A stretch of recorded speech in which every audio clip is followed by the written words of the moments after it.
Hai, hello, Assalamualaikum. Hari ni aku nak bercakap pasal filem ala-ala Blood Brother. Tahun lepas dah keluar, tapi ramai yang tak tahu. Tapi filem ni sekarang dah ada dekat Netflix lah. Tajuk filem ni ialah Rebel. Berontak untuk berotak. Sebuah filem arahan Datuk Awi, yang mana bagiku dia punya style lebih kurang sama lah macam Blood Brother. Tema saja.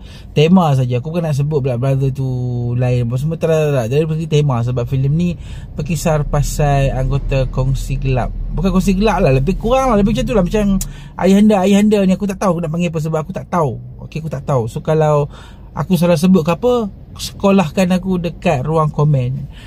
Baik, kita akan bercakap pasal filem Rebel ni. Tapi sebelum tu kita intro.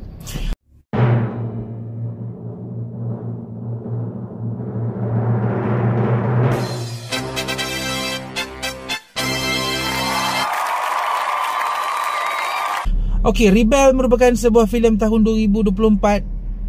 Filem arahan Datuk Awi. Kisah pasal 3 orang, Luka, Bono dan Kasih.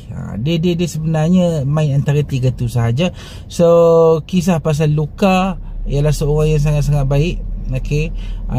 Kemudiannya ada Bono ni seorang nak kata gangster tu, lebih kurang lah. Dia suka ugut, peras ugut, ambil wang-wang upahan dekat kedai-kedai dekat kampung dia.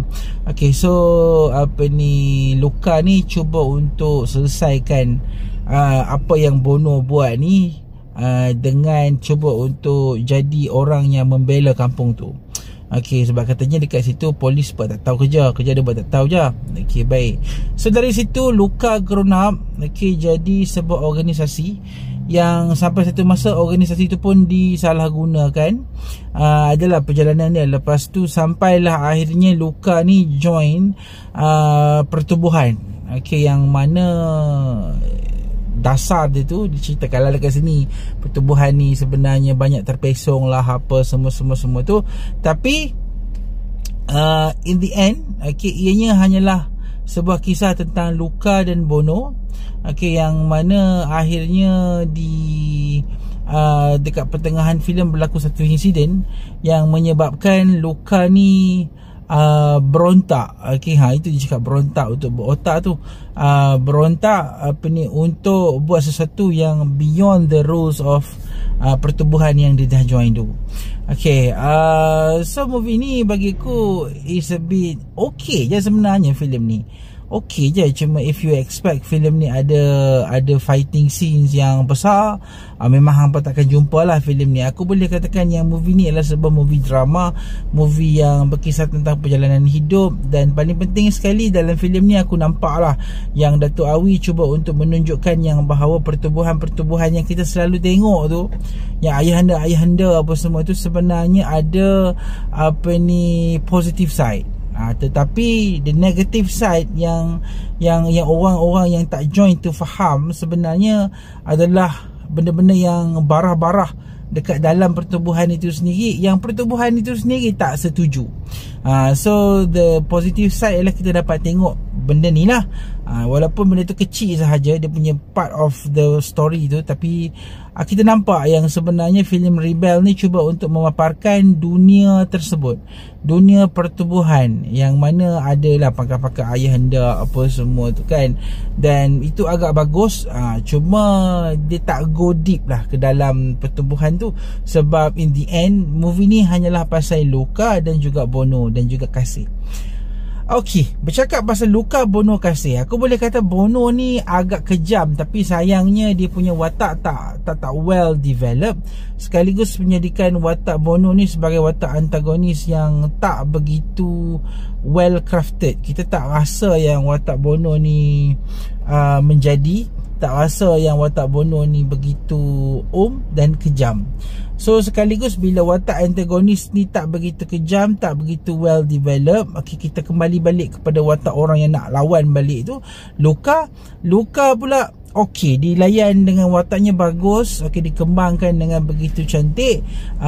Tapi dia still macam bermain dengan berhati-hati. Dia tak pergi ke arah-arah yang aku rasa perlu disentuh untuk menjadikan filem ni lebih Dan ada satu watak lagi, iaitu watak lakonan Syikin Kamal, Kasih, yang bagi aku hanya ada dekat sini untuk mengaktifkan ending cerita. Itu sahaja. Watak Syikin Kamal ni memang watak yang sangat-sangat sayang lah, tak dikembangkan dengan begitu baik. Dan aku nampak yang the story adalah lebih kepada Bono dan Luka. Dan aku boleh kata movie ni agak okey lah daripada segi drama dia, especially perkembangan watak Luka itu sendiri. Daripada keliling-keliling ni, dia kena anaya dengan kawan dia petik nama dia lah, peras ugut, macam-macam.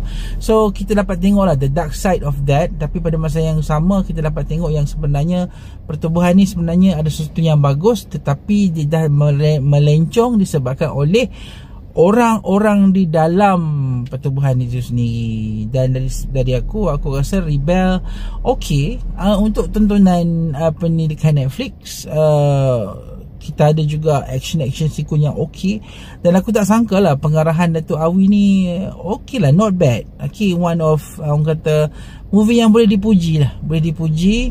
Ada standard, dia tak nampak standard drama TV, nampak standard filem.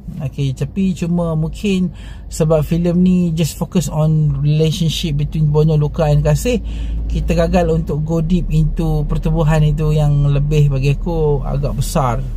Agak mungkin akan memberikan perspektif yang berbeza kalau filem tu ke arah itu. Tetapi aku recommend Rebel ni untuk layan. Cuma jangan mengharap lebih. Aku bagi filem ni 3 bintang. Good to watch, tetapi not the best. Dan aku harap maybe